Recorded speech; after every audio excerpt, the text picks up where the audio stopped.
नमस्कार मित्रांनो, आमच्या चॅनलवर नवीन असाल तर चॅनलला नक्की सबस्क्राईब करा, म्हणजे तुम्हाला मालिकेचे नवनवीन एपिसोड सर्वात अगोदर पाहायला मिळतील. तर तुला शिकवीन चांगलाच धडा या मालिकेमध्ये काय घडलं. तर इकडे भुवनेश्वरीने अक्षराला घरातून हाकलून लावलेले असते. तर अक्षराचे बाबा आणि अक्षरा गार्डनमध्ये येऊन बसले असतात. अक्षराच्या बाबांना खूप लागलेलं असतं, त्यामुळे अक्षरा त्यांना दवाखान्यात जायला बोलत असते.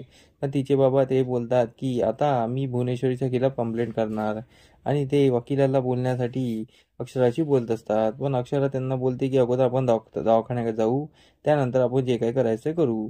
तेवढ्यात अक्षराला अजनबी नंबरवरून कॉल येतो, आणि त्या अजनबी नंबरवरून कॉल आल्यानंतर अक्षरा त्याच्याशी बोलत असते. पण अक्षरा ज्याच्याशी बोलत असते तो तिचा मित्र मदन असतो. आणि तो अक्षराशी बोलत असताना अक्षराला बोलतो, तू ओळखलं नाहीस मला. तर तो पण त्या गार्डनमध्ये असतो आणि तो अक्षराच्या मागेच बोलत असतो. तर मग तो अक्षराला हिंट देतो आणि बोलतो, अक्ष, तुला असं नाव कोण कोण बोलतं. तर अक्षराला आठवतं की मॅड, तू अमेरिकेत आहे ना, तू इथे कसा काय आला, आणि तू आता ISD वरून कॉल केलेला आहे, तुला जास्त चार्जेस लागतील. तर मला पण घाई आहे, तर आपण निवांत नंतर बोलूया. तर ती त्याच्याशी बोलत असते आणि फोन ठेवून देते. तर तो परत कॉल करतो आणि तो तिच्याशी बोलत असतो, आणि तो तिला आवाज देतो. आणि आवाज दिल्यानंतर ती मागे बघते तर काय, मदन तिथे असतो. मदनला बघून ती एकदम शॉक होते. तिला पण विश्वास बसलेला नसतो की मदन इथे आलेला आहे. तर मदन तिच्याशी बोलत असतो, ती पण खुश होते आणि मदनची चौकशी करत असते. इकडे चारुवास आणि आजी घरी आलेले असतात, आणि भुवनेश्वरी आणि दुर्गी नाटक करत असतात की अक्षरा घरी येणार आहे, मास्तरीबाई घरी येणार आहे, तिच्या स्वागताची तयारी करूया, अशी भुवनेश्वरी दुतोंडी वागत असते. तर इकडे चारुवासला संशय असतो की अक्षरा तर घरी येणार होती, पण ती आलेली नाही आहे. आणि इकडे भुवनेश्वरी दुतोंडीपणा दाखवत असते, अक्षराची यायची जल्लोष तयारी करत असते. पण असं काही होणार नसतं, कारण की भुवनेश्वरीने अक्षराला घालून लावलेलं असतं आणि तिला मारलेलं असतं. तर हे चारुवासला माहीत नसतं.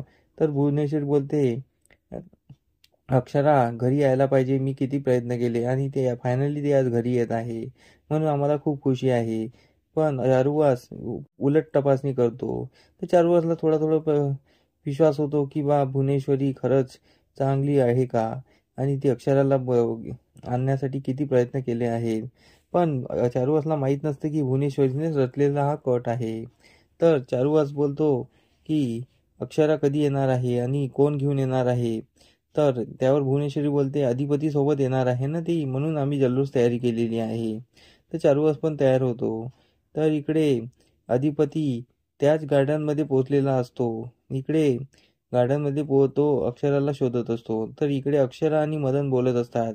तर अक्षराचे बाबा तिथे येतात. अक्षराच्या बाबाची ओळख मदनशी करून देते आणि सांगते, मी लहानपणीचा मित्र. मग अक्षराचे बाबा ओळखतात. तर तो मदन अक्षराच्या बाबाचे पाया लागतो आणि त्यांचे आशीर्वाद घेतो. त्यानंतर इकडे अक्षराचे बाबा बोलतात की मी जरा येतो. तर मग मदन आणि अक्षरा बोलत असतात. तर मदन अक्षराला खूप क्वेश्चन करतो, आणि तुझं लग्न कसं काय झालं, तुझे हस्बंड काय करतात, तुझ्या हस्बंडचा कोणता बिझनेस आहे, तुझ्या हस्बंड हे शिक्षित असेल ना, की आणि त्यांचं घर पूर्ण शिक्षित असेल ना. तो तिच्याशी असेच क्वेश्चन करत असतो, पण अक्षरा ते प्रश्नाचे उत्तर देणं टाळत असते. तो वारंवार विचारतो की सांग ना, तुझे हस्बंड काय करतात. अक्षरा त्याला उत्तर देत नाही. अक्षराला चक्कर येत असतात, कारण की तिच्या पोटात एक बाळ असतं, त्यामुळे अक्षराला चक्कर येत असतात. पण हे मदनला कळत नाही. तेव्हा फायनली अक्षराला चक्कर आलेली असते. अक्षराला चक्कर आल्यानंतर मदन तिला सावरतो. तर तेवढ्यात तिथे अधिपती येतो. मदन अक्षराला सावरत असताना अधिपतीला गैरसमज होतो की मदन अक्षराच्या आयुष्यात आलेला आहे, म्हणजेच आता माझी तिकीट कटलेली आहे. आणि अधिपती चिडलेला असतो. त्याच्या डोळ्यात अश्रू आलेले असतात की इरा जी बोलतो ती ते खरं आहे, आणि इराने जे सांगितलं ते खरं आहे की हे घडलेलं आहे, आणि अक्षरा आता माझ्यापासून लांब गेलेली आहे, तिच्या आयुष्यात एक नवीन मित्र आलेला आहे, असं अधिपतीला वाटत असतं. पण अधिपती असं जाऊन विचारणार नाही की बा आपल्या दोघात काय गैरसमज झाले आणि कसं काय घडलं, हे त्यांना विचारणार नाही. पण तो इराच्या गोष्टीवर विश्वास ठेवत असतो, म्हणजे हे चुकीचं आहे. इकडे भुवनेश्वरीने सर्व पत्ता कट केलेला असतो, आणि ती फक्त नाटक करत असते अक्षराच्या याची तयारीची. तर इकडे अधिपती तसाच रडत रडत घरी आलेला असतो, आणि तो घरी येऊन तिथे बघतो तर काय तिथे अक्षराच्या यायची तयारी केली असते. अधिपतीला चीड आलेली असते. तर भुवनेश्वरी त्याला वारंवार विचारते, कुठं आहे सुनबाई, या गाडीत आहेत का? आणि ती त्याला चीड आणण्याची कोशिश करत असते. तर अखेर अधिपतीला चीड येते. अधिपती तो पूजेचा ताट घेतो आणि फेकतो. नाही येणार मास्तरीबाई याच्यानंतर कधी, आणि त्या कधीच येणार नाही या घरात. अधिपती चिडलेला पाहून चारुबासला विचार येतो की ती अक्षरा तर यायला अगोदरच निघाली होती, मग अक्षरा आली का नाही? असं काय घडलं घरात?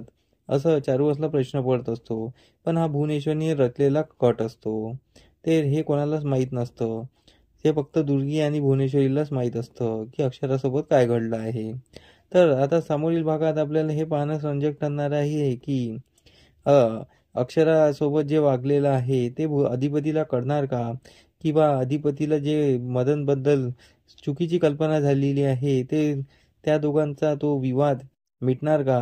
की अक्षराने अधिपतीच्या आयुष्यात हे नवीन आलेलं वादळ म्हणजेच मदन हे त्यांच्या नात्याचं तुटण्याचं कारण बनणार का? हे आपल्याला असे समोरील इंटरेस्टिंग एपिसोड पाहायला मिळणार आहे. तर भुवनेश्वरीचा डाव यशस्वी होणार का? हे पण पाहणं रंजक ठरणार आहे. त्यासाठी आमचे एपिसोड बघत राहा. आम्ही तुम्हाला नवनवीन अपडेट देत राहू. धन्यवाद. मंडळी, तुम्हाला आमचा व्हिडिओ कसा वाटला हे आम्हाला कमेंटद्वारे नक्की कळवा. तेव्हा आम्ही तुमच्या प्रतिसादाला उत्तर नक्की देऊ. आणि आमचे व्हिडिओ बघत राहा. आमचा व्हिडिओ किती छान वाटतो हे आम्हाला कमेंटमध्ये नक्की सांगा. धन्यवाद.